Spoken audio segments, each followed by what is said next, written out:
എല്ലാവർക്കും നമസ്കാരം. ഞാൻ അശ്വിൻ. ലോകത്തെ ഏറ്റവും ചിലവേറിയ കല്യാണ വിരുന്ന്, കല്യാണ ആഘോഷം ഇപ്പോൾ നിങ്ങൾ ഈ വീഡിയോ കണ്ടുകൊണ്ടിരിക്കുമ്പോഴേക്കും ഗുജറാത്തിൽ നടന്നുകൊണ്ടിരിക്കുകയാണ്. മറ്റാരുടെ അല്ല, ശ്രീ മുകേഷ് അംബാനിയെ പറ്റിയിട്ട് ആരോടും ഒരു ഇൻട്രോ ആവശ്യമില്ല, ഒരു ഇന്ത്യക്കാരനോടും പറയേണ്ട കാര്യമില്ലല്ലോ അല്ലേ. അംബാനിയുടെ മകനായിട്ടുള്ള ആനന്ദ് അംബാനിയുടെ കല്യാണാഘോഷമാണ് ഇപ്പോൾ നടന്നുകൊണ്ടിരിക്കുന്നത്. ചിലവെത്ര ഏകദേശം, അതായത് എല്ലാ കാര്യങ്ങളും കൂടെ 1000 കോടിയോളം വരുമെന്നാണ് റിപ്പോർട്ടുകൾ സൂചിപ്പിക്കുന്നത്. അപ്പോൾ ആ ഒരു കല്യാണ വിശേഷത്തെ പറ്റിയിട്ടാണ് ഇന്ന് നമ്മൾ സംസാരിക്കാൻ പോകുന്നത്. അതിന് മുമ്പ് ഒരു കാര്യം ചോദിക്കാനുള്ളത്, ദയവായിട്ട് ഈ കാര്യം കമൻറ്റ് ചെയ്യണം കേട്ടോ. നിങ്ങളുടെ കല്യാണത്തിന്, അല്ലെങ്കിൽ നിങ്ങളിനി കല്യാണം കഴിഞ്ഞിട്ടുള്ളവരാണെങ്കിൽ ചുമ്മാ ജസ്റ്റ് ഇമാജിൻ ചെയ്യുക, നിങ്ങളൊന്നുകൂടെ കല്യാണം കഴിക്കുകയാണ്, അല്ലെങ്കിൽ നിങ്ങളുടെ പണ്ട് കല്യാണം കഴിച്ചപ്പോഴേക്കും നിങ്ങളുടെ കയ്യിൽ 1000 കോടി രൂപ ഉണ്ടെന്ന് വിചാരിക്കുക. അത്രയൊന്നും കിട്ടൂല, ജസ്റ്റ് ഇമാജിനേഷൻ, ചിന്തിക്കാൻ മാത്രമേ പറഞ്ഞിട്ടുള്ളൂ. അപ്പോൾ 1000 കോടി ഉണ്ടെങ്കിൽ നിങ്ങൾ നിങ്ങളുടെ കല്യാണ ആവശ്യത്തിന് അതിൽ നിന്ന് എത്ര രൂപ ചിലവാക്കും, അത് എങ്ങനെ ചിലവാക്കുമെന്നും കൂടെ കമൻറ്റ് ചെയ്യണം. അല്ലാതെ വെറുതെ 300 കോടി ചിലവാക്കും, ഈ 300 കോടിയൊക്കെ എങ്ങനെ ചിലവാക്കാനാണെന്നും കൂടെ ജസ്റ്റ് ഒന്ന് കമൻറ്റ് ചെയ്യണം. അല്ലാതെ നമുക്ക് നമ്മുടെ നാട്ടിലൊരു സാധാരണ ഒരു നാട്ടിൻപുറത്തെ കല്യാണത്തിന് എത്രയൊക്കെ ചിലവാക്കാൻ ശ്രമിച്ചു കഴിഞ്ഞാലും ഒരു 2 കോടിക്ക് മുകളിൽ പോകുമോ, എനിക്ക് സംശയമാണ്. എന്തായാലും നമ്മുടെ നാട്ടിൽ നടക്കുന്ന കല്യാണങ്ങൾ എങ്ങനെയാണ് പൊതുവെ കാണാറുള്ളത്, അതായത് ഒരു ആവറേജ് ആയിട്ടൊരു 3, 4, 5 ലക്ഷമൊക്കെ വരെ ചിലവുകൾ കാണാറുണ്ട്. ഇനി കുറച്ച് റിച്ച് ആയിട്ടുള്ള, ഇപ്പോൾ കേരളത്തിലെ തന്നെ വലിയ ബിസിനസ്സുകാരുടെയൊക്കെ കല്യാണം നടത്തുന്നത് കുറച്ചുകൂടെ ഹൈ ആയിരിക്കും അല്ലേ, ഒരു 1 കോടി വരെ പോകാം. ഇനിയിപ്പോൾ MA യൂസഫ് അലി സാറിൻ്റെയോ അല്ലെങ്കിൽ രവി പിള്ള സാറിൻ്റെയോ ഒക്കെ മക്കളുടെ ആണെങ്കിൽ അതിലും വലിയ കോടാനുകോടിയിലേക്കൊക്കെ പോകാം അല്ലേ. പക്ഷെ 1000 കോടിയുടെ ഒരു കല്യാണം ഇമാജിൻ ചെയ്യാൻ പറ്റും. 1000 കോടി ചിലവാക്കാൻ മാത്രം ഇവിടെ എന്താണ് ഒരുക്കിയിരിക്കുന്നത്. മാത്രമല്ല, ഈ ഒരു കല്യാണത്തെ പറ്റി ഒരുപാട് വലിയ വിശേഷമാണ്. ഇന്ത്യ കണ്ടിട്ടുള്ള ഏറ്റവും വലിയൊരു ആഘോഷങ്ങളിൽ ഒന്നായിട്ട് മാറുകയാണ് ആനന്ദ് അംബാനിയുടെ കല്യാണം എന്നുള്ളത്. അപ്പോൾ ആ ഒരു കല്യാണ വിശേഷങ്ങളിലേക്കാണ് നമ്മൾ കടക്കാൻ പോകുന്നത്. നമ്മളുടെ നാടുണ്ടല്ലോ, ഈ നാട്ടിൽ പരമ്പരാഗതമായിട്ട് നിലനിൽക്കുന്ന ഒരു സിസ്റ്റം പ്രകാരം ഒരാളുടെ ജീവിതത്തിലെ ഏറ്റവും പ്രധാനപ്പെട്ട ഒരു കാര്യമാണ് അയാളുടെ കല്യാണം എന്നുള്ളതല്ലേ. അതായത് ഞാൻ പരമ്പരാഗത സിസ്റ്റം എന്ന് പറയാൻ കാരണം, ചിലവരുടെ ജീവിതത്തിൽ അത്ര വലിയ സംഭവമൊന്നും ആയിരിക്കത്തില്ല, ജസ്റ്റ് ഒരു രജിസ്റ്റർ മാരേജിൽ ഒതുക്കുന്നവരുണ്ട്. നല്ലൊരു കാര്യം, അത്രയും ചിലവ് ചുരുക്കിയിട്ടാണല്ലോ നിങ്ങൾ ചെയ്യുന്നത്. അതുകൊണ്ടാണ് ഞാൻ പരമ്പരാഗതമായിട്ടുള്ളത് എന്ന് പറഞ്ഞത്. അങ്ങനെയാണ് നമ്മൾ ഭൂരിഭാഗം പേരും ഫോളോ ചെയ്യുന്നത് അല്ലേ. അപ്പോൾ അതുപോലെ തന്നെയാണ് അംബാനി ഫാമിലിയെ സംബന്ധിച്ച് അല്ലേ, മുകേഷ് അംബാനിയെയും ഭാര്യ നിത അംബാനിയെ സംബന്ധിച്ച് അവരുടെ മക്കളുടെ കല്യാണം എന്നും പറയുന്നത് വലിയ ആഘോഷമാണ്. ഇപ്പോൾ അംബാനിയെ പറ്റി ഇൻട്രോ ആവശ്യമില്ല, എന്നിരുന്നാൽ കൂടി പറയാം, ഇന്ത്യയിലെ ഏറ്റവും വലിയ കോടീശ്വരനാണ്. അദ്ദേഹത്തിൻ്റെ ആസ്തി എന്ന് പറയുന്നത് $112 ബില്യൺ ആണ്, അമേരിക്കൻ ഡോളറാണ്. ഒന്ന് ആലോചിച്ച് നോക്കാം, നമുക്കൊക്കെ ചിന്തിക്കാൻ പറ്റുമോ? അദ്ദേഹം ഇന്ത്യയിലെ ഏറ്റവും വലിയ ധനികനാണ്, അതുപോലെ തന്നെ ലോകത്തിലെ 11ാമത്തെ ഏറ്റവും വലിയ ധനികൻ കൂടിയാണ് അംബാനി അല്ലേ. മുകേഷ് നിത അംബാനി ദമ്പതികൾക്ക് 3 മക്കളാണുള്ളത്. ഒന്നാമത്തത് ആകാശ് അംബാനി, രണ്ടാമത്തത് ഇഷ അംബാനി, അടുത്തത് ആനന്ദ് അംബാനി അല്ലേ. ഇതിൽ ഏറ്റവും ഇളയ പയ്യനാണ് ആനന്ദ്. ആനന്ദിന്റെ പ്രായം എന്ന് പറയുന്നത് 28 വയസ്സാണ്. ഇതിൽ ഇഷ അംബാനി, അതായത് മകളുടെ കല്യാണം 2018 ആയിരുന്നു നടന്നിട്ടുണ്ടായിരുന്നത്. 2018 മകളുടെ കല്യാണത്തിന് 700 കോടി രൂപയോളം ചിലവാക്കിയിട്ടുണ്ടായിരുന്നു. അത് തന്നെ വലിയൊരു സംഭവമായിരുന്നല്ലേ. അപ്പോൾ ഇത്തവണ ചിലവാക്കുന്നതാകട്ടെ ഏകദേശം 1000 കോടിക്ക് മുകളിൽ പോകുമെന്നാണ് കേട്ടോ പറയുന്നത്. അല്ലാതെ 1000 കോടി താഴെയല്ലേ, ഏകദേശ കണക്കുകളാണ് പറയുന്നത്. അത് കഴിഞ്ഞാൽ അവർ ഒഫീഷ്യലി പുറത്തുവിട്ടാൽ മാത്രമേ കൃത്യമായിട്ട് എത്രയായെന്ന് പറയാൻ സാധിക്കത്തുള്ളൂ. അപ്പോൾ അന്ന് തന്നെ അത് വലിയൊരു ചർച്ചയായിരുന്നു, കാരണം ഒരുപാട് കാര്യങ്ങൾ അതും ഇതൊക്കെ ഒരുക്കിയിട്ടുണ്ടായിരുന്നു. പക്ഷെ അതിനേക്കാളൊക്കെ ഒരു 10 മടങ്ങ് ഇരട്ടിയിലും 10 മടങ്ങ് ഗാംഭീര്യത്തിലും ആഡംബരത്തിലുമാണ് ഈ ഒരു കല്യാണം ഒരുക്കിയിട്ടുള്ളത്. അയ്യോ, പ്രധാനപ്പെട്ട കാര്യം പറയാൻ വിട്ടുപോയി കേട്ടോ. അതായത് കല്യാണം എന്ന് പറയുമ്പോൾ വധുവിൻ്റെ പേര് കൂടെ പറയണ്ട. ഞാൻ ആനന്ദ് അംബാനിയുടെ കല്യാണം എന്നാണ് പറയുന്നത്. ആനന്ദ് അംബാനിയുടെയും വധുവായിട്ടുള്ള രാധിക മെർച്ചന്റിൻ്റെയും കൂടെ കല്യാണമാണിത്. രാധിക മെർച്ചന്റ് എന്ന് പറയുന്നത് എൻകോർ ഗ്രൂപ്പിൻ്റെ CEO ആയിട്ടുള്ള വിരാൻ മെർച്ചന്റിൻ്റെ മകളാണ്. അപ്പോൾ അവരും വലിയൊരു ബിസിനസ് ഫാമിലി തന്നെയാണ്. പക്ഷേ കമ്പാരിറ്റീവ്ലി നമ്മൾ, അതായത് ഈ ഒരു ബിസിനസ് വേൾഡിലൊക്കെ നമ്മൾ നോക്കുന്നത് അവരുടെ മൊത്തം ആസ്തിയാണല്ലോ. ആസ്തി എന്ന് പറഞ്ഞു കഴിഞ്ഞാൽ 1:100 എന്നുള്ള രീതിയിലാണ്. അതായത് എൻകോർ ഗ്രൂപ്പിൻ്റെ ആകപ്പാടെ ഒരു നെറ്റ് വർത്ത് ആസ്തി എന്ന് പറയുന്നത് $1 ബില്യൺ ആണ്. അംബാനി കുടുംബത്തിന്റെ ആകട്ടെ അത് $100 ബില്യൺ ആണ്. എന്തായാലും ഈ ഒരു രാധികയും ആനന്ദും തമ്മിൽ, അല്ലെങ്കിൽ ഈ ഒരു ഫാമിലീസ്, നമ്മൾ ആദ്യം ഫാമിലീസിലേക്ക് വരുവാണെങ്കിൽ അംബാനി കുടുംബവും ഈ ഒരു വിരാൻ മെർച്ചന്റിന്റെ ആ ഒരു കുടുംബവും തമ്മിൽ പണ്ട് മുതലേ വലിയ കമ്പനിയാണ്. എപ്പോഴും അവരായിട്ടുള്ള ഫോട്ടോസ് നമുക്ക് വർഷങ്ങൾക്ക് മുമ്പേ തന്നെ കാണാമായിരുന്നു. ഫാമിലി ഫ്രണ്ട്സ് എന്നൊക്കെ പറയത്തില്ല, അത്രത്തോളം വലിയ ഫാമിലി ഫ്രണ്ട്സ് ആണ്. മാത്രമല്ല, ചെറുപ്പകാലം മുതലേയുള്ള ആനന്ദും ഈ രാധികയും കൂടെ നിൽക്കുന്ന ഫോട്ടോസ് കാണാം. അവർ ചൈൽഡ്ഹുഡ് ഫ്രണ്ട്സ് ആണ്, അവർ ചെറുപ്പകാലം മുതലേയുള്ള സുഹൃത്തുക്കളാണ് ആനന്ദും രാധിക എന്നുള്ളത്. ഇവിടെ എടുത്തു പറയേണ്ട ഒരു കാര്യം എന്തെന്ന് പറഞ്ഞു കഴിഞ്ഞാൽ, ആനന്ദിന്റെ ജീവിതത്തിൽ നിന്ന് പഠിക്കേണ്ട ഒരു മോട്ടിവേഷൻ ഉണ്ട്. അതായത് അദ്ദേഹം, നമുക്കറിയാം, ഞാൻ കളിയാക്കുന്ന രീതിയിലല്ല പറയുന്നത്, അദ്ദേഹം നല്ല വണ്ണം ഉണ്ടായിരുന്നല്ലേ, ഓവർ ഫാറ്റ് ആയിട്ടുള്ള വ്യക്തിയായിരുന്നു. ആ ഒരു തടിയെ ചൊല്ലി ഒരുപാട് അതായത് ഇന്ത്യയിലെ ഏറ്റവും വലിയ ധനികന്റെ, ഏറ്റവും വലിയ സെക്യൂരിറ്റി ഉള്ള ഒരു കുടുംബത്തിന്റെ പുത്രൻ തിന്ന് അതായത് പൈസ ഇത്രയും കിടക്കിയല്ലേ, ഫുൾ ടൈം ഭക്ഷണമാണ്, അങ്ങനെയാണ് വണ്ണം വെച്ചത് എന്നൊക്കെ പറഞ്ഞിട്ട് ഭയങ്കരമായിട്ട് ബോഡി ഷെയ്മിങ്ങിന് ഇരയായിട്ടുള്ള ഒരു വ്യക്തിയായിരുന്നു ആനന്ദ് അംബാനി അല്ലേ. അദ്ദേഹത്തിന്റെ ഭാരം, അതായത് കുറച്ച് നാൾ മുമ്പ് വരെ അദ്ദേഹത്തിന്റെ ഭാരം എത്രയാണെന്നറിയാവോ? 208 കിലോ ആയിരുന്നു. ചിന്തിക്കാൻ പറ്റുന്നുണ്ടോ? 208 കിലോ ഭാരമായിരുന്നു. എന്തായിരുന്നു അദ്ദേഹത്തിന്റെ അമിതവണ്ണത്തിന്റെ അതിൻ്റെ കാരണം ഇപ്പോൾ എല്ലാവരും കളിയാക്കുന്ന പോലെ തന്നെ അച്ഛന് ഒരുപാട് പൈസയുണ്ട്, ആ പൈസയ്ക്ക് ജോലിക്കൊന്നും പോകേണ്ട, വീട്ടിൽ ഫുൾ ടൈമിൽ തിന്നാൽ മതി, അങ്ങനെ വണ്ണം വെച്ചാണ്. ഒരിക്കലുമല്ല. ഇതിൻ്റെ കാരണം അദ്ദേഹത്തിൻ്റെ അമ്മയായിട്ടുള്ള നിത അംബാനി കഴിഞ്ഞൊരു ഇൻ്റർവ്യൂ പറഞ്ഞിട്ടുണ്ടായിരുന്നു, ഈ ആനന്ദിന് ചെറുപ്പം മുതലേ ആസ്മയുടെ പ്രശ്നമുണ്ട്, അത് വിട്ടുമാറാത്ത ആസ്മയാണ്, അതിന് വേണ്ടിയിട്ടുള്ള ട്രീറ്റ്മെൻറ്റിന് സ്റ്റിറോയിഡ് കലർന്ന മരുന്നുകൾ ഒരുപാട് കാലത്തോളം ഉപയോഗിക്കേണ്ടി വന്നിട്ടുണ്ടായിരുന്നു. ഈ കഴിഞ്ഞിടയ്ക്ക് വരെ അതിൻ്റെ ഉപയോഗം തുടരേണ്ടി വന്നിട്ടുണ്ടായിരുന്നു. ഈ സ്റ്റിറോയിഡ് കലർന്ന മരുന്നുകളുടെ ഉപയോഗം കാരണം ആണ് ഈ ഒരു വണ്ണം വച്ചിട്ടുണ്ടായിരുന്നത്, അല്ലാതെ ഭക്ഷണം കഴിച്ചിട്ടൊന്നുമല്ല. അതായത് പല രോഗാവസ്ഥകൾ കൊണ്ട് വണ്ണം വയ്ക്കുക, ഇപ്പോൾ തൈറോയിഡിൻ്റെ പ്രശ്നം കൊണ്ട് വണ്ണം വയ്ക്കുന്നത് ഞാൻ ഒരുപാട് കേട്ടിട്ടുണ്ടല്ലേ. അപ്പോൾ അതുപോലുള്ള രോഗാവസ്ഥ മൂലമാണ് ആനന്ദ് അംബാനി ഒരു അമിത ഭാരത്തിലേക്ക് പോയിട്ടുണ്ടായിരുന്നത്. ലേറ്റസ്റ്റ് ആയിട്ട് 208 കിലോ ആയിരുന്നല്ലോ. പക്ഷേ ഈ ഒരു വിവാഹവുമായി ബന്ധപ്പെട്ട് അദ്ദേഹം കഠിനമായിട്ടുള്ള വ്യായാമ മുറകളും കൃത്യമായിട്ടുള്ള ഡയറ്റിങ്ങും, അത് ഇന്ത്യയിലെ ഏറ്റവും വലിയ ഡയറ്റീഷ്യനൊക്കെ ആയിരുന്നു നേതൃത്വം കൊടുത്തിട്ടുണ്ടായിരുന്നത്. എത്ര കിലോ കുറച്ചു എന്നറിയാവോ? 108 കിലോ. ഒന്ന് ആലോചിച്ച് നോക്കിയേ, 108 കിലോയാണ് ആ മനുഷ്യൻ കുറച്ചത്. അതായത് 208 നിന്നും 100 കിലോയിലേക്ക് വരികയാണ്. സമ്മതിക്കേണ്ടേ അദ്ദേഹത്തെ. അതിനപ്പുറം ജനങ്ങൾ കളിയാക്കി അല്ലെങ്കിൽ ജനങ്ങൾ ചിന്തിച്ച പോലത്തെ വ്യക്തിയല്ല ആനന്ദ്. അത് ലേറ്റസ്റ്റ് ആയിട്ട് ആണ് പലർക്കും മനസ്സിലായി തുടങ്ങിയിട്ടുണ്ടായിരുന്നത്. അത് ജനങ്ങൾ കളിയാക്കി എന്താണ്, ഒരു പണിക്കും പോകണ്ട, കോടീശ്വരനാണല്ലോ, ഒരു പണിക്കും പോകണ്ട, വീട്ടിൽ ഇരുന്ന് ഫുൾ ടൈം തിന്നാൽ മതി, അച്ഛൻ്റെ പൈസ ദൂർത്തടിച്ച് കളയുകയാണ്, മനുഷ്യന്മാരോട് നല്ലതുപോലെ പെരുമാറുന്നില്ല, ആരോടും അങ്ങനെ പെരുമാറാറൊന്നുമില്ല എന്നൊക്കെയല്ലേ. പക്ഷെ ഒരിക്കലുമല്ല. ഈ അടുത്തിടയ്ക്കായിട്ടാണ് അദ്ദേഹം വനതാര പ്രൊജക്റ്റിനെയൊക്കെ പറ്റിയിട്ടുള്ള ഇൻ്റർവ്യൂസും കാര്യങ്ങളൊക്കെ കൊടുത്തിട്ടുണ്ടായിരുന്നു. അദ്ദേഹത്തിൻ്റെ വിഷൻ പറഞ്ഞിട്ടുണ്ടായിരുന്നു, എന്താണ് അദ്ദേഹത്തിൻ്റെ കാഴ്ചപ്പാടുകൾ, ഇത്രയും കാലം അദ്ദേഹം ചെയ്ത കാര്യം എന്താണെന്ന്. ആയിരക്കണക്കിന് മൃഗങ്ങളെയാണ് അദ്ദേഹം രക്ഷിച്ചിട്ടുള്ളത് അദ്ദേഹത്തിൻ്റെ ആ ഒരു പ്രൊജക്റ്റിൻ്റെ ഭാഗമായിട്ട്. അതിനെയൊക്കെ പറ്റി നമുക്ക് പറയാം. എന്തായാലും കല്യാണത്തിലേക്ക് വരുവാണെങ്കിൽ നമുക്ക് കല്യാണക്കുറിയിൽ നിന്ന് തന്നെ തുടങ്ങാം അല്ലേ. അപ്പോൾ കല്യാണക്കുറി എന്ന് പറയുന്നത് രണ്ടായിട്ടാണ്. ഒന്നാമത്തത് ഒരു പേഴ്സണലൈസ്ഡ് ആയിട്ടുള്ള കല്യാണക്കുറി, രണ്ടാമത്തത് ഒരു ഗൈഡ് ലൈൻസ്, അതായത് മാർഗ്ഗനിർദ്ദേശം അടങ്ങിയ ഒരു 8 പേജ് ബുക്കുണ്ട്. അപ്പോൾ നമ്മൾ ഈ കല്യാണക്കുറിയിലേക്ക് വരുവാണെങ്കിൽ കല്യാണക്കുറിക്ക് 2 പേജാണ് പ്രധാനമായിട്ടും ഉള്ളത്. അപ്പോൾ നമ്മൾ പുറത്ത് നോക്കുവാണെങ്കിൽ അതിൻ്റെ തീം എന്താ നോക്കുവാണെങ്കിൽ, അതായത് നമ്മൾ തന്നെ ഒരു കല്യാണക്കുറി അടിക്കുവാണെങ്കിൽ എങ്ങനെ അതിനൊരു തീം വയ്ക്കാറുണ്ട്. നമ്മുടെ നാട്ടിൻപുറങ്ങളിൽ കാണുന്ന പൊതുവായിട്ടുള്ള കോമൺ തീം എന്ന് പറയുന്നത് ദൈവങ്ങളുടെ ചിത്രങ്ങളോ രൂപങ്ങളോ ഒക്കെ വെച്ചിട്ടുള്ള തീമാണ്. ഇനി ചിലവർ വാട്സാപ്പ് മെസ്സേജിൻ്റെ രീതിയിലുള്ള ചില വ്യത്യസ്തമായിട്ടുള്ള പരീക്ഷണങ്ങൾ നടത്താറുണ്ട്. ചിലവർ കളർ തീംസ് ഫോളോ ചെയ്യാറുണ്ട്. ഒരുപാട് ഒരു റെഡ് തീമായിരിക്കാം, അല്ലെങ്കിൽ ഒരു പിങ്ക്, ഗ്രീൻ, ഓറഞ്ച് തീമൊക്കെ ആയിരിക്കാം, അല്ലെങ്കിൽ ആർട്ട് വർക്ക്, കുറേ കലകളുടെ ചിത്രങ്ങളൊക്കെയുള്ള അങ്ങനത്തെ തീം ഫോളോ ചെയ്യാറുണ്ട്. എന്തായാലും ഈ ഒരു കല്യാണത്തിലേക്ക് വരുവാണെങ്കിൽ കല്യാണക്കുറിയിൽ ഉപയോഗിച്ചിട്ടുള്ള തീം എന്ന് പറയുന്നത് ഒരു കാടിൻ്റെ തീമാണ്. ടോട്ടലി ഒരു പച്ചപ്പും ഹരിതാപവും എന്ന് പറയത്തില്ല, ആ ഒരു ഫോറസ്റ്റ് തീമാണ് ഉപയോഗിച്ചിട്ടുള്ളത്. നമ്മൾ അത് നോക്കിക്കഴിഞ്ഞാൽ അറിയാം, ആ ഒരു ലെറ്ററിൻ്റെ പുറകിലായിട്ട് കാണുന്ന ബാക്ക്ഗ്രൗണ്ട് എന്ന് പറയുന്ന ഒരു കാടാണ്. അതിൻ്റെ മുകളിലായിട്ട് നമ്മൾ ദേശീയപക്ഷി മയിലിരിപ്പുണ്ട്, സൈഡിലായിട്ട് ആന, പുലി, കടുവ, സിംഹമൊക്കെ ഉണ്ട്, അതുപോലെ തന്നെ മാനുണ്ട്, മുകളിൽ കൂടെ പക്ഷികൾ പറക്കുന്നുണ്ട്. അപ്പോൾ കംപ്ലീറ്റ് ഫോറസ്റ്റിൻ്റെ തീമാണ്. എന്തുകൊണ്ടാണ് ഫോറസ്റ്റിൻ്റെ തീം ഇവിടെ ഉപയോഗിച്ചതെന്നൊക്കെ പറയാം കേട്ടോ. എന്തായാലും അതിൻ്റെ ഒത്തുനടുക്കായിട്ടാണ് ആ ഒരു കല്യാണ വിവരങ്ങളൊക്കെ എഴുതിയിട്ടുള്ളത്. With the blessings of Shrimati Kokila Ben and Shri Dhirubhai Ambani, Shrimati Purnima Ben and Shri Rajendrabhai Dalal. അതായത് ഇതെന്ന് പറയുന്നത് ഒന്ന് നമ്മളുടെ മുകേഷ് അംബാനിയുടെ അച്ഛനും അമ്മയും, രണ്ടാമത്തത് നിത അംബാനിയുടെ അച്ഛനും അമ്മയുമാണ്. അതുപോലെ തന്നെ ആനന്ദ് വിത്ത് രാധിക എന്നൊക്കെ പറയുന്നുണ്ട്. ഡേറ്റും കാര്യങ്ങളൊക്കെ കൊടുത്തിട്ടുണ്ട്. ഗുജറാത്തിലെ ജാംനഗറിൽ വെച്ചിട്ടാണ് കല്യാണ പരിപാടിയൊക്കെ നടക്കുന്നത്. പക്ഷേ ഒരു കാര്യം പറഞ്ഞോട്ടെ, മാർച്ച് 1, 2, 3 ഏറ്റവും വലിയ ആഘോഷങ്ങൾ നടക്കുന്നത്. പക്ഷേ കല്യാണം ഇപ്പോഴൊന്നുമല്ല, കല്യാണം ജൂലൈ 12 തീയതിയാണ്. അപ്പോൾ ഇപ്പോഴൊരു പ്രീ വെഡിങ് പാർട്ടിയാണ് നടക്കുന്നത്. ഇനി നമ്മൾ ബാക്കിയുള്ള കാര്യങ്ങളൊക്കെ വരുവാണെങ്കിലും അടുത്തൊരു പേജിൽ പറഞ്ഞിട്ടുണ്ട്. അടുത്ത പേജിലാണ് ഈ ഒരു കല്യാണം നടക്കുന്ന ലൊക്കേഷനെയൊക്കെ പറ്റി പറഞ്ഞിട്ടുള്ളത്. ഞാൻ പറഞ്ഞല്ലോ, ഇതിന് ഫോറസ്റ്റ്, അതായത് കാടിൻ്റെ തീമാണ് ഉപയോഗിച്ചിരിക്കുന്നത്. എന്തുകൊണ്ടാണ് കാടിൻ്റെ തീം ഉപയോഗിച്ചത്? കല്യാണം ഏതെങ്കിലും കാട്ടി വെച്ചാണോ നടത്തുന്നത് എന്നൊക്കെ നിങ്ങൾ ചിന്തിക്കുമല്ലേ. അങ്ങനെ ചിന്തിച്ചാൽ കറക്റ്റാണ്. കല്യാണം നടത്താൻ പോകുന്നത് ഈ ഒരു വെഡ്ഡിങ് ഫംഗ്ഷൻ നടത്താൻ പോകുന്നത് ഒരു കാടിൻ്റെ ഒത്ത നടുക്ക് വെച്ച് തന്നെയാണെന്ന് പറയേണ്ടിയിരിക്കുന്നു. ആ ഒരു കാട് അഥവാ ആ ഒരു ലൊക്കേഷനെ പറ്റിയിട്ടാണ് ഈ ഒരു അടുത്ത പേജിൽ, കല്യാണക്കുറിയുടെ അടുത്ത പേജിൽ വിവരിച്ചിട്ടുള്ള എന്താണ് ആ ലൊക്കേഷൻ, എന്താണ് അതിൻ്റെ പ്രത്യേകതകൾ, കാര്യങ്ങളെന്നൊക്കെ. എന്താണെന്ന് ഞാൻ പറയാം, അത് വായിച്ച് പറയുന്നില്ല. എന്താണെന്ന് ഞാൻ പറയുവാണെങ്കിൽ, അതായത് ഇതെന്ന് പറയുന്നത് ലോകത്തിലെ ഏറ്റവും വലിയ ഗ്രാസ് ഫ്രൂട്ട് റിഫൈനിങ് കോംപ്ലക്സ് ആണ്. ഇതിൻ്റെ പേര് വനധാര എന്നാണ്. ഈ ലേറ്റസ്റ്റ് ആയിട്ടാണ് ആനന്ദ് അംബാനി ആ വനധാര പ്രോജക്റ്റിനെയൊക്കെ പറ്റി പറഞ്ഞിട്ടുണ്ടായിരുന്നത്.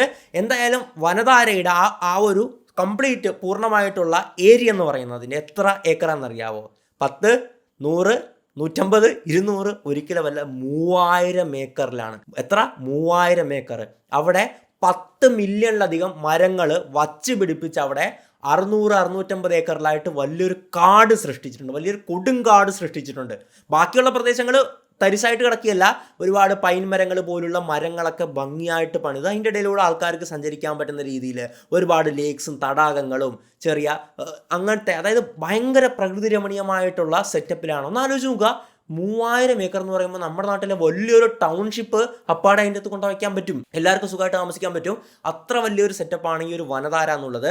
അതിൻ്റെ ഞാൻ പറഞ്ഞില്ല, ഈ പൈൻ മരങ്ങളും ഒക്കെ നിൽക്കുന്ന കാട് പോലത്തെ തന്നെ, ചെറിയ കാട് പോലത്തെ തന്നെ പ്രദേശമുണ്ട്.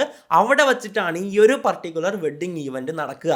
അപ്പോൾ മനസ്സിലായല്ലോ കാടിൻ്റെ തീം എന്തുകൊണ്ടാണ് ഇവിടെ പറഞ്ഞിട്ടുള്ളത്. മാത്രമല്ല ലേറ്റസ്റ്റ് ആയിട്ടാണ് ആനന്ദ് അംബാനി ഈ ഒരു വനധാര പ്രൊജക്റ്റ് അദ്ദേഹത്തിൻ്റെ ഭാവി കാഴ്ചപ്പാടുകളെ പറ്റി സംസാരിച്ചിട്ടുണ്ടായിരുന്നത്. ഇത്രയും നാൾ എന്താണ് ചെയ്തു വന്നത് കാര്യങ്ങളെപ്പറ്റി സംസാരിച്ചിട്ടുണ്ടായിരുന്നു. അതായത് ഒരുപാട് മൃഗങ്ങളെ റെസ്ക്യൂ ചെയ്തു. ഇത് ലോകത്തിലെ ഏറ്റവും വലിയ ആനിമൽ റെസ്ക്യൂ ആൻഡ് റീഹാബിലിറ്റേഷൻ സെൻ്ററാണ്. അതായത് ഒരുപാട് ആനകൾ ഈ സർക്കസിൽ നിന്നൊക്കെ ക്രൂരതകൾ അനുഭവിക്കുന്നുണ്ട്, അല്ലെങ്കിൽ പല മൃഗശാലകളിലും കടന്ന് ഒരുപാട് മൃഗങ്ങൾ, അത് ആനയാകട്ടെ, മാനാകട്ടെ, പുലിയാകട്ടെ, കരടിയാകട്ടെ, സിംഹമാകട്ടെ, പക്ഷികളാകട്ടെ, എന്തുവാകട്ടെ അല്ലേ, അവരേക്ക് ഇവിടെ കൊണ്ടുവന്ന് ഇവർക്ക് വേണ്ടിയിട്ടുള്ള അത്യാധുനികമായിട്ടുള്ള ഒരു റീഹാബിലിറ്റേഷൻ സെൻ്ററാണ്. റെസ്ക്യൂ ആൻഡ് റീഹാബിലിറ്റേഷനാണ് ഇവർക്ക് വേണ്ടിയിട്ടുള്ള.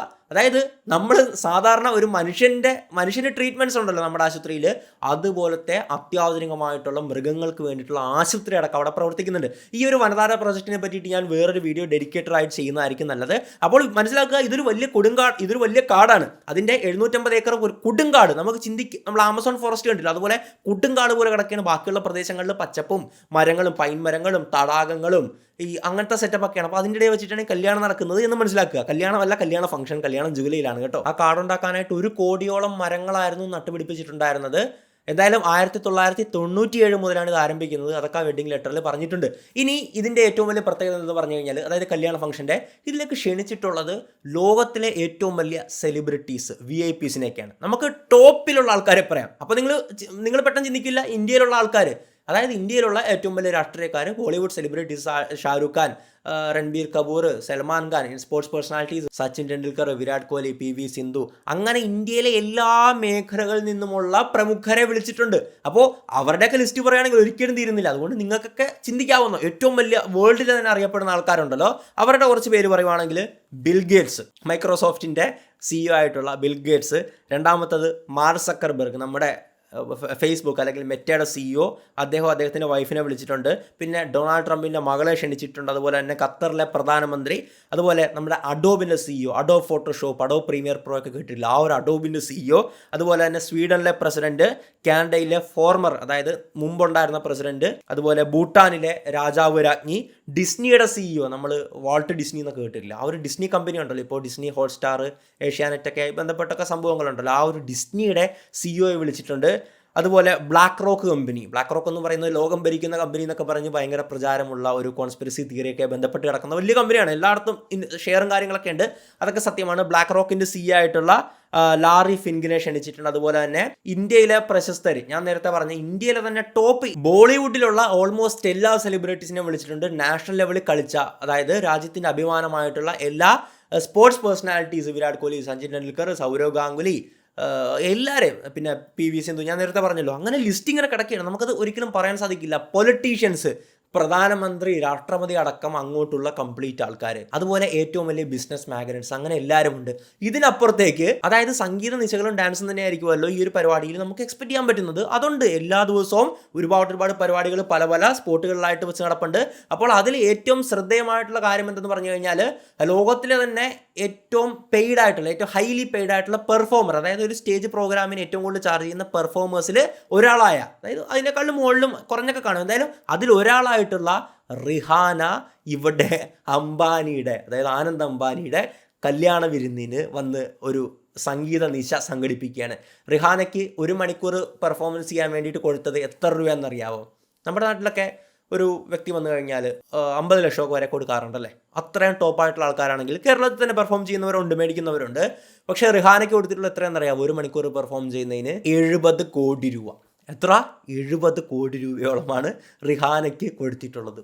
ഒന്നാലോചിച്ച് നോക്കി, റിഹാനയൊക്കെ ഒരു വ്യക്തിയുടെ കല്യാണത്തിന് വരുന്നത്, അത് ഗവൺമെൻറ്റിൻ്റെ ഒഫീഷ്യൽ പരിപാടിയല്ല, ഒന്നുമല്ല, ഒരു വ്യക്തിയുടെ കല്യാണത്തിനും വന്ന് പെർഫോം ചെയ്യുക എന്നൊക്കെ പറഞ്ഞു കഴിഞ്ഞാൽ എന്താണ് ലെവലല്ലേ. അതുപോലെ തന്നെ ഈ ജാംനഗറിലെ നമ്മളുടെ വിമാനത്താവളമുണ്ടല്ലോ, അതൊരു 10-12 ദിവസത്തേക്ക് അതിനൊരു ഇൻ്റർനാഷണൽ ക്ലാസ് കൊടുത്തിരിക്കുകയാണ്. അതൊരു ഇൻ്റർനാഷണൽ, അതായത് അന്താരാഷ്ട്ര വിമാനത്താവളം അല്ലായിരുന്നു, പക്ഷേ ഒരു 10-12 ദിവസത്തേക്ക് മാത്രം ഒരു അന്താരാഷ്ട്ര വിമാനത്താവളം എന്നുള്ളൊരു ക്ലാസ് കൊടുത്തിരിക്കുകയാണ്. അതിൻ്റെ കാരണം എന്തെന്ന് പറഞ്ഞു കഴിഞ്ഞാൽ, ഇവിടെ ഇത്രയും ഗസ്റ്റ് വരുമല്ലോ. ഇതുപോലെ തന്നെ ലോകത്തിൻ്റെ ഒരുപാട് ഭാഗങ്ങളിലുള്ള പലതരത്തിലുള്ള VIP-കളും ഇവർ ക്ഷണിക്കപ്പെട്ട 2000-ഓളം അതിഥികളുണ്ട്. അപ്പോൾ ഇവർക്ക് വേണ്ടിയിട്ട് രാജ്യത്തിൻ്റെ വിവിധ ഭാഗങ്ങളിൽ നിന്നും ചാർട്ടഡ് പ്ലെയിൻസ്, അതായത് പ്രൈവറ്റ് വിമാനങ്ങൾ ഒരുക്കിയിട്ടുണ്ട് ഇവർക്ക് സഞ്ചരിച്ച് അങ്ങോട്ട് എത്താൻ വേണ്ടിയിട്ട്. ഇനി എയർപോർട്ടിൽ ഇറങ്ങിക്കഴിഞ്ഞ് കഴിഞ്ഞാൽ ഈ ഒരു പരിപാടി നടക്കുന്ന സ്ഥലത്തേക്ക് എത്താൻ വേണ്ടിയിട്ട് പുതിയ ബ്രാൻഡ് ന്യൂ കാർസ്, BMW കാർസൊക്കെയാണ് ലോഞ്ച് ചെയ്തിട്ടുള്ളത്. അതിൻ്റെ വീഡിയോസൊക്കെ നമ്മൾ കണ്ടിട്ടുണ്ടായിരുന്നു. അതിൽ ഭൂരിഭാഗം ഇലക്ട്രിക് കാർസ് തന്നെയാണ് കേട്ടോ. അതായത് മൊത്തത്തിലൊരു ഗ്രീൻ പ്രോട്ടോക്കോളാണ് ഈ ഒരു കല്യാണത്തിന് ഉപയോഗിച്ചിട്ടുള്ളത്. അപ്പോൾ ഒന്ന് ആലോചിച്ച് നോക്കുക, പ്രൈവറ്റ് ജെറ്റുകളുടെ മേളമായിരിക്കും ഈ ഒരു ജാംനഗർ എയർപോർട്ടിലേക്ക്. അപ്പോൾ ഇതൊക്കെ കൊണ്ട് തന്നെയാണ് ഒരു 12 ദിവസത്തേക്ക് അതിനൊരു അന്താരാഷ്ട്ര കാറ്റഗറിയിൽ പെടുത്തിയിട്ടുള്ള ആ ഒരു ക്ലാസ് അതിന് കൊടുത്തിട്ടുള്ളത്. അതുപോലെ തന്നെ വിദേശത്തു നിന്ന് ഒരുപാട് ഫ്ലൈറ്റുകൾ ഇങ്ങോട്ട് ചാർട്ട് ചെയ്യപ്പെട്ടിട്ടുണ്ട്. റിഹാനെ പോലുള്ള സെലിബ്രിറ്റീസിന് വരാൻ, അല്ലെങ്കിൽ bill Gates, mark Zuckerberg, Donald ട്രംപിൻ്റെ മകള്, മറ്റേ സ്പെയിനിലെ, ബ്രിട്ടനിലെ അവർ രാജാവ്, രാജ്ഞി, പ്രധാനമന്ത്രിമാർ, ഖത്തറിലെ പ്രധാനമന്ത്രിമാർ, അങ്ങനെ അവർക്കൊക്കെ വരാൻ വേണ്ടിയിട്ടും കൃത്യമായിട്ടുള്ള ഓരോ വ്യക്തികൾക്കും ഒന്ന് ആലോചിച്ച് നോക്കുക. അതൊക്കെ മാനേജ് ചെയ്യുന്ന ലെവൽ ഒന്ന് ആലോചിച്ച് നോക്കുക. ഓരോ വ്യക്തികൾക്കും അവിടുന്ന് അവരുടെ വീട്ടിൽ നിന്ന് അവരുടെ രാജ്യത്ത് നിന്ന് അവരുടെ വീട്ടിൽ നിന്നാൽ മതി, ബാക്കി ഇവിടെ എത്തിച്ച് തിരിച്ചു കൊണ്ടുവിടുന്ന കാര്യങ്ങൾ ഈ ഒരു അംബാനി കുടുംബം ഏറ്റെടുത്ത് ഭംഗിയായി ചെയ്തോളും. അതായത് ഒരുപാട് ഈവൻറ്റ് മാനേജ്മെൻറ്റ് വലിയ കോർപ്പറേറ്റുകളെ ഏൽപ്പിച്ചിട്ടുണ്ടല്ലോ, അവരാണ് ഇതെല്ലാം നോക്കി നടത്തുന്നത്. ഇനി ഇവർ ഇവിടെ എത്തിക്കഴിഞ്ഞ് കഴിഞ്ഞാൽ ഇവർക്ക് താമസിക്കാൻ വേണ്ടിയിട്ട് വളരെ ലക്ഷൂറിയസ് ആയിട്ടുള്ള ടെൻറ്റുകൾ, 2000-ഓളം വരുന്ന ടെൻറ്റുകൾ ഒരുക്കിയിട്ടുണ്ട്.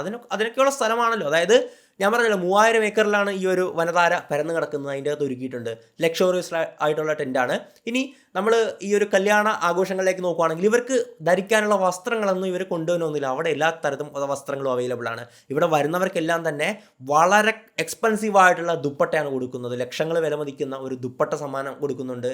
അതുപോലെ തന്നെ ഇവർക്ക് സ്പെഷ്യലൈസ്ഡ് ആയിട്ടുള്ള കസ്റ്റമൈസ്ഡ് ആയിട്ടുള്ള ഗിഫ്റ്റുകൾ കൊടുക്കുന്നുണ്ട്. കസ്റ്റമൈസ്ഡ് ആയിട്ടെന്ന് പറയുമ്പോൾ അവരുടെ രാജ്യത്തിൻ്റെ സംസ്കാരമൊക്കെ ബന്ധപ്പെട്ട ഗിഫ്റ്റുകളായിരിക്കാം, അവരുടെ ഇഷ്ടങ്ങൾക്കനുസരിച്ചുള്ള ഗിഫ്റ്റുകളൊക്കെ ആയിരിക്കാം, അതൊക്കെയാണ് കൊടുക്കുന്നത്. ഇനി അതായത് നിങ്ങളവിടെ വന്ന് ബാത്റൂമിൽ കയറി കുളിച്ചാൽ മാത്രം മതി, ബാക്കി എല്ലാം ചെയ്തു തരാനായിട്ട് അവിടെ ഓരോ ഗസ്റ്റിനും ആൾക്കാരുണ്ടാകും. നിങ്ങൾക്ക് വസ്ത്രം ഇടിപ്പിക്കാൻ മുതൽ നിങ്ങളുടെ നെയിൽ പോളിഷും നെയിൽ ഡിസൈനിങ് കാര്യങ്ങളൊക്കെ ഉണ്ടല്ലോ, അത് ചെയ്തു തരാൻ വരെ അവിടെ ആൾക്കാർ കാണും. സാരിക്ക് വേണ്ടിയിട്ട്, അതായത് സാരി ഉടുക്കാനൊക്കെയുള്ള ടെക്നിക്കും, വലിയ ഭംഗിയിൽ ഉടുക്കാനൊക്കെയുള്ള ടെക്നിക്കുകളുണ്ടല്ലോ, അതിന് വേണ്ടിയിട്ട് വലിയൊരു ഹാളുണ്ട്. ഈ ഹെയർ ഡ്രസ്സിങ്ങിന് വേണ്ടിയിട്ടുള്ള വലിയ ഹാളുണ്ട്. അതുപോലെ മേക്കപ്പ്, സ്കിൻ കെയർ, ബ്യൂട്ടി, കയ്യിൽ മെഹന്തി, ഇതിന് വേണ്ടിയിട്ടുള്ള സെപ്പറേറ്റ് ഹാളുകളുണ്ട്. അവിടെയെല്ലാം ഹയർ ചെയ്തിട്ടുള്ളത് ഇന്ത്യയിലെ തന്നെ ഏറ്റവും വലിയ മേക്കപ്പ് ആർട്ടിസ്റ്റുകൾ, സ്കിൻ കെയർ സ്പെഷ്യലിസ്റ്റുകൾ, അതുപോലെ തന്നെ ഫാഷൻ ഡിസൈനേഴ്സ്, സാരി നല്ലതുപോലെ ഉടുത്തു കൊടുക്കുന്ന അങ്ങനത്തെ എല്ലാ ആൾക്കാരെയും അവിടെ ഹയർ ചെയ്തിരിക്കുകയാണ്. അപ്പോൾ ഈ സമയത്തൊക്കെ ആ ഒരു സ്പെഷ്യലിസ്റ്റ് എന്ന് വേണമെങ്കിൽ കിട്ടൂല, എല്ലാവരും അവിടെ തന്നെ ആയിരിക്കും എന്ന് വേണം മനസ്സിലാക്കാനായിട്ട്. ഒന്ന് ആലോചിച്ച് നോക്കുക, നിങ്ങളുടെ ഹെയർ സ്റ്റൈൽ ചെയ്യുന്ന മുതൽ, നിങ്ങളുടെ മുടി ചീപ്പി തരുന്നത് മുതൽ, നിങ്ങൾക്ക് ടൈ, അതായത് ഒരുപാട് പേർക്ക് സാധാരണ എല്ലാവർക്കും ടൈ കെട്ടാൻ അറിയണമെന്നില്ല. ഞാൻ പണ്ട് സ്കൂളിൽ പഠിച്ചപ്പോൾ മറ്റേ ഇങ്ങനെ വലിച്ചെറിഞ്ഞ ടൈ അല്ല, ഇങ്ങനെ വലിയ ടൈ എടുത്തിട്ട് ഇങ്ങനെ കെട്ടുന്ന ഒരു രീതിയില്ല, അത് കെട്ടുമായിരുന്നു. ഇപ്പോൾ എനിക്ക് ഓർമ്മയില്ല. അപ്പോൾ അതുപോലൊരു ഗസ്റ്റ് അവിടെ ചെന്ന് കഴിഞ്ഞാൽ അതൊന്നും പേടിക്കേണ്ട. അതിന് വേണ്ടിയിട്ട് അവിടെ 100 കണക്കിന് ആൾക്കാരാണ് നിൽക്കുന്നത് ടൈ കെട്ടിത്തരാൻ വേണ്ടി മാത്രം. ഇത് തള്ളല്ല കേട്ടോ, ഇത് അവിടെ സംഭവിച്ചുകൊണ്ടിരിക്കുന്ന കാര്യമാണ്. ഇനി ഇവർക്ക് കൊടുക്കുന്ന ദുപ്പട്ട, അതായത് ലേഡീസിന് കൊടുക്കുന്ന ദുപ്പട്ട എന്നുള്ളത് വളരെ എക്സ്പെൻസീവ് ആയിട്ടുള്ള ഹാൻഡ് ക്രാഫ്റ്റഡ്, അത് ഗുജറാത്തി പ്ലസ് മഹാരാഷ്ട്ര കൾച്ചർ രണ്ടും കൂടെ മിക്സ് ചെയ്തിട്ടുള്ള ഡിസൈനും കാര്യങ്ങളൊക്കെയാണ്. ആ ഒരു ടൈപ്പ് ഓഫ് ക്ലോത്താണ് കൊടുക്കുന്നത്. അവർക്ക് വേണ്ടിയുള്ള സാരിയും വസ്ത്രങ്ങളും എല്ലാം നിങ്ങൾക്ക് അവിടെ ചെന്ന് കഴിഞ്ഞ് കഴിഞ്ഞാൽ ഒന്നിനും ഒരു കുറവുണ്ടാകത്തില്ല. നിങ്ങളെ അനുഗമിച്ച്, അതായത് നിങ്ങൾക്ക് ഒറ്റയ്ക്ക് കയറി ചെല്ലാൻ മടിയുണ്ടെങ്കിൽ അതിനും പ്രശ്നമില്ല, നിങ്ങളെ അനുഗമിക്കാനായിട്ട് ആൾക്കാർ കാണും. നമ്മൾ ഈ അവാർഡ് ഫംഗ്ഷൻസൊക്കെ ടി വിയിൽ കണ്ടിട്ടില്ലേ, ഈ സെലിബ്രിറ്റീസ് മമ്മൂക്ക, ലാലേട്ടനൊക്കെ സ്റ്റേജിലേക്ക് പോകുമ്പോഴേക്കും അവരുടെ പുറകെ 2-3 ആൾക്കാർ ഇങ്ങനെ നടന്നു പോകും അനുഗമിക്കാനല്ല, അതിന് വരെ അവിടെ ആൾക്കാരുണ്ട്. ഇനി ഫുഡിൻ്റെ കാര്യമൊന്നും പറയാനില്ലല്ലോ. ഇവിടെ ലോകത്ത് കിട്ടാവുന്ന എല്ലാ ഫുഡ് അവിടെ കാണുമെന്ന് നിങ്ങൾക്ക് എക്സ്പെക്ട് ചെയ്യാമെന്നല്ലേ ഉള്ളൂ. അത് തന്നെയാണ് ഞാൻ 8 പേജുള്ള ഒരു ബുക്കിൻ്റെ കാര്യം പറഞ്ഞിട്ടുണ്ടായിരുന്നല്ലേ, അത് ഗൈഡ് ലൈൻസ് ബുക്കാണ്. നമുക്ക് എന്തെങ്കിലും ഒരു പ്രോഗ്രാമുമായി ബന്ധപ്പെട്ട് മാർഗ്ഗനിർദ്ദേശങ്ങൾ കിട്ടത്തില്ല. അതിൻ്റെ അകത്ത് പറഞ്ഞിട്ടുള്ളത് ഈ ചാർട്ടേഡ് ഫ്ലൈറ്റിൽ വരുന്നതാണ് ഒരു സെക്ഷൻ. ചാർട്ടേഡ് ഫ്ലൈറ്റ് വരുമ്പോഴേക്കും 3 പെട്ടി, അതായത് 3 വലിയ സ്യൂട്ട് കേസ് കൊണ്ടുവരാൻ ശ്രമിക്കുക. അതിൽ കൂടി കഴിഞ്ഞ് കഴിഞ്ഞാൽ ചാർട്ടേഡ് ഫ്ലൈറ്റ് കയറുള്ളൂ. ചെറിയ ഫ്ലൈറ്റാണ്, 4 പേർക്ക് ഇരുന്ന് പോകാൻ പറ്റുന്ന ഫ്ലൈറ്റുകളൊക്കെ ആയിരിക്കും. അപ്പോൾ അതിൻ്റെ ലഗേജ് സ്പേസ് ചെറുതുമാണല്ലോ. അതുപോലെ തന്നെ നിങ്ങൾക്ക് ഏതൊക്കെ ഭാഗത്ത് ഫോട്ടോ എടുക്കാം, എവിടെയൊക്കെയാണ്, അതായത് ഒരുപാട് മ്യൂസിക് ഷോസും ഡാൻസ് ഷോസും കൾച്ചറൽ പ്രോഗ്രാംസും ഉണ്ടല്ലേ ഓരോ സ്റ്റേറ്റിലെയും തനതായിട്ടുള്ള കലകൾ. അപ്പോൾ ഗുജറാത്തി ഡാൻസ്, രാജസ്ഥാനി ഡാൻസ്, പഞ്ചാബിലെ അവരുടെ ഡോൾ പരിപാടി, ഇതെല്ലാം ഓരോരോ സ്ഥലത്തായിട്ട് ഇങ്ങനെ നടക്കും. ഇതൊക്കെ എവിടെയാണ് നടക്കുന്നത്, അതായത് പ്രോഗ്രാമിൻ്റെ ചാർട്ട് നമുക്ക് ഈ അമ്പലങ്ങളിലെ ഉത്സവം വരുമ്പോൾ നോട്ടീസ് പോലെ കിട്ടില്ല, അതുപോലത്തെ ഒരു സെഷനാണ് ഒന്നാമത് ഇതിലുള്ളത്. പിന്നെ ഞാൻ പറഞ്ഞ പോലെ തന്നെ മാർഗ്ഗനിർദ്ദേശങ്ങളാണ്, അതായത് എവിടെയൊക്കെയാണ് ഫോട്ടോ എടുക്കുന്നത്, എവിടെയൊക്കെ ഫോട്ടോ എടുക്കാൻ പാടില്ല, നിങ്ങൾ ഏത് ഡ്രസ്സാണ് ഇടുന്നത്. പ്രധാനമായിട്ടും അതാ പറയുന്നത്, തീമുണ്ടല്ലോ, ഓരോ ദിവസവും ഓരോ തീമാണ്. എങ്ങനത്തെ വസ്ത്രങ്ങളായിരിക്കണം ധരിക്കേണ്ടത്, നിങ്ങൾക്കത് എവിടെ അതിൻ്റെ കാര്യങ്ങളൊക്കെ ചെയ്യാം, എത്ര മണിക്ക് അവിടെ അറ്റൻഡ് ചെയ്യണം, എത്ര മണിക്കാണ് പ്രോഗ്രാം, കംപ്ലീറ്റ് കാര്യങ്ങൾ. അതായത് അവിടെ വരുന്ന ഗസ്റ്റിനെ ഒരിക്കലും കൺഫ്യൂഷൻ ഉണ്ടാകത്തില്ല. എന്ത് ചെയ്യണം, അവിടെ വരുന്നത് മുതൽ അവിടുന്ന് പോകുന്നവരെ അവർ എങ്ങനെ നിൽക്കണം, എവിടെയൊക്കെയാണ് പ്രോഗ്രാംസ്, എന്താണ്, എവിടെയാണ് ഫുഡ്, ഏതൊക്കെ ഡ്രസ്സ് ഇടണം, ഡ്രസ് കോഡ് എന്താണ്, എവിടെയൊക്കെയാണ് പ്രോഗ്രാം, എത്ര മണിക്കാണ് ഇവൻ്റ്, എല്ലാ കാര്യങ്ങളും ഈ ഒരു സാധനത്തിൽ പറഞ്ഞിട്ടുണ്ട്. ഒരു നോട്ടീസ് പ്ലസ് ഗൈഡ് ലൈൻസ് ആണ്, മാർഗ്ഗനിർദ്ദേശങ്ങളാണ്. ഡാൻസും പാട്ടും മാത്രമൊന്നും അല്ല കേട്ടോ, ലോകത്തിലെ ഏറ്റവും വലിയ ഡ്രോൺ ഷോ കാണും. ഡ്രോൺ ഷോ കണ്ടിട്ടുണ്ടാവുമല്ലോ, ഡ്രോൺ വെച്ചിട്ട് ലൈറ്റൊക്കെ വെച്ചിട്ട് ഒരുപാട് ഷോസ് ഇങ്ങനെ നടത്തുന്നു. അതുപോലെ തന്നെ വെടിക്കെട്ടുണ്ട്, ഫയർ ക്രാക്ക് ഉണ്ട്, നമ്മളുടെ ഉത്സവങ്ങളിലുള്ള പോലെ തന്നെ വെടിക്കെട്ടുണ്ട്. അതുപോലെ തന്നെ ഈ ആനപ്പുറത്തിരുത്തിയുള്ള യാത്ര കണ്ടിട്ടുണ്ടാവുമല്ലോ, ആനപ്പുറത്തിരുത്തി ആ ഒരു കാടിൻ്റെ ഇടയിൽ കൂടെയുള്ള യാത്രയൊക്കെ ഉണ്ട്. ഇവിടെ നമ്മൾ ചിന്തിക്കേണ്ടത് മൃഗങ്ങൾക്ക് ഏതെങ്കിലും തരത്തിൽ ബുദ്ധിമുട്ടുണ്ടാകുമെന്നാണ്. ഒരിക്കലുമില്ല. കാരണം മൃഗങ്ങളെ പരിപാലിക്കുന്നൊരു കേന്ദ്രമാണത്. മൃഗങ്ങളെ, അതായത് നരകിക്കുന്ന മൃഗങ്ങളെ കൊണ്ടുവന്ന് രക്ഷിക്കുന്നൊരു സ്ഥലമാണ് ഈ വനധാര എന്നുള്ളത്. അതുങ്ങൾക്കൊന്നും ഒരു ബുദ്ധിമുട്ടും ഉണ്ടാകാതെയുള്ള ഒരു ഉല്ലാസയാത്ര മാത്രമാണ് ഉദ്ദേശിക്കുന്നത്. അതുപോലെ തന്നെ വളരെ എക്സ്ട്രാ ഓർഡിനറി ആയിട്ടുള്ള ഷോസ് ഉണ്ട്. ഞാൻ പറഞ്ഞ റിഹാനയുടെ ഷോസ് ഉണ്ട്. പിന്നെ ഇവർക്ക് വേണ്ടിയിട്ടുള്ള പലതരത്തിലുള്ള ഫാഷൻ പ്രദർശനങ്ങൾ കാണും, ഫാഷൻ ഷോസ് ഉണ്ടാകും. അങ്ങനെ എല്ലാ കാര്യങ്ങളും ഇന്ത്യയിൽ എവിടെയും കാണാൻ പറ്റാത്ത ആഘോഷങ്ങൾ, അല്ലെങ്കിൽ എല്ലായിടത്തും കാണുന്ന ആഘോഷങ്ങൾ ഒരൊറ്റ സ്പോട്ടിലായിരിക്കും നടക്കാൻ പോകുന്നത്. ഞാനീ പറഞ്ഞ എല്ലാ കാര്യങ്ങൾക്കും കൂടിയാണ് 1000 കോടി ചിലവ് വന്നിട്ടുള്ളത്. ഇപ്പോൾ നിങ്ങൾക്ക് കുറച്ചത് റിലേറ്റ് ചെയ്യാൻ പറ്റുന്നുണ്ടാകും. ഇതിനൊക്കെ ഏകദേശം 1000 കോടി വരും. കാരണം ഒരു ചാർട്ടഡ് ഫ്ലൈറ്റ് ഇടണമെങ്കിൽ തന്നെ അത്യാവശ്യം നല്ല എക്സ്പെൻസീവ് ആണ്. അപ്പോൾ എത്രത്തോളം ചാർട്ടഡ് ഫ്ലൈറ്റ് തയ്യാറാക്കണം, ഇവർക്ക് വേണ്ടിയിട്ടുള്ള ഇത്രയും വലിയ എക്സ്പെൻസ് ഒക്കെ ചിലവാക്കിയല്ലേ, അപ്പോൾ 1000 കോടി വരാം. അതൊരു റീസണബിൾ ആണെന്ന് നിങ്ങൾ ചിന്തിച്ചിട്ടുണ്ടാകുമല്ലേ. ഇനി ഞാൻ ആദ്യം പറഞ്ഞ ചോദ്യത്തിലേക്ക് വീണ്ടും പോവുകയാണ്. നിങ്ങൾക്ക് 1000 കോടി കിട്ടിക്കഴിഞ്ഞ് കഴിഞ്ഞാൽ നിങ്ങൾ എത്ര പൈസ ചിലവാക്കും, അതെങ്ങനെ ചിലവാക്കുമെന്നും കൂടി എന്ന് പറയാനായിട്ട് ശ്രമിക്കുക. എന്തായാലും ഈ ഒരു ആനന്ദ് അംബാനിയുടെ വനധാര പ്രൊജക്റ്റ് അത് കിട്ടു സാധനമാണ്. ഒരു രക്ഷയില്ലാത്ത ഒന്ന് തന്നെയാണ്. നമുക്കൊക്കെ ചിന്തിക്കാവുന്നതിന് ഒരുപാട് അപ്പുറമാണ്. നമ്മുടെ നാട്ടിൽ പല പ്രോജക്റ്റുകളൊക്കെ ഗവൺമെൻറ് അവതരിപ്പിക്കും, എന്നിട്ട് അത് കൊണ്ടുവരുന്ന മൃഗങ്ങളെല്ലാം മരിച്ചു പോകുന്നൊരവസ്ഥയാണുള്ളതല്ല. പക്ഷെ അതുപോലെയൊന്നും അല്ല. അത്രത്തോളം അവർ മൃഗങ്ങൾക്ക് വേണ്ടിയിട്ടുള്ള കെയർ കൊടുക്കുന്നുണ്ട്. ഞെട്ടിപ്പോവും. ഒരു മനുഷ്യന് ഒരു ആശുപത്രി കിട്ടുന്നതിൻ്റെ അപ്പുറത്തുള്ള കെയറാണ് മൃഗങ്ങൾക്ക് അവിടെ കൊടുക്കുന്നത്. അതിനെ പറ്റിയിട്ട് ഞാൻ മറ്റൊരു ഡീറ്റെയിൽഡ് വീഡിയോ സംസാരിക്കുന്നതായിരിക്കും നല്ലതെന്ന് ഞാൻ പ്രതീക്ഷിക്കുന്നു. എന്തായാലും ആനന്ദ് അംബാനിയുടെ കല്യാണമൊക്കെ അടിപൊളിയായിട്ട് നടക്കട്ടെ. ലോകം കണ്ടിട്ടുള്ള ഏറ്റവും വലിയ കല്യാണം അല്ലേ, ഒന്ന് ആലോചിച്ച് നോക്കുക. എജാതി പവർ. അതാണ് അംബാനി എന്നൊക്കെ പറഞ്ഞാൽ ആരാന്നും പറഞ്ഞിരിക്കുന്നത് അല്ലേ. ഇന്ത്യയെ തന്നെ കൺട്രോൾ ചെയ്യാൻ പറ്റുന്നൊരു മനുഷ്യനാണ് തീർച്ചയായിട്ടും. ഏത് മേഖലയിലും അത്രയും പവർഫുള്ളായിട്ടുള്ള ഒരു ലീഡർ. അത് പൈസ കൊണ്ട് മാത്രം ഒരു ലീഡറായ വ്യക്തി, ബിസിനസ് മാൻ, അത് തന്നെ. എന്തായാലും അവർക്ക് നല്ലൊരു വിവാഹ മംഗളാശംസകൾ നേരുകയാണ്. അടിച്ചു പൊളിച്ച് ഒരുപാട് വർഷത്തോളം സന്തോഷത്തോടെ ജീവിക്കട്ടെ. എന്തായാലും മറ്റൊരു വീഡിയോയിൽ മറ്റൊരു വിഷയമായിട്ട് നമുക്ക് വീണ്ടും കാണാം. Madappally signing out.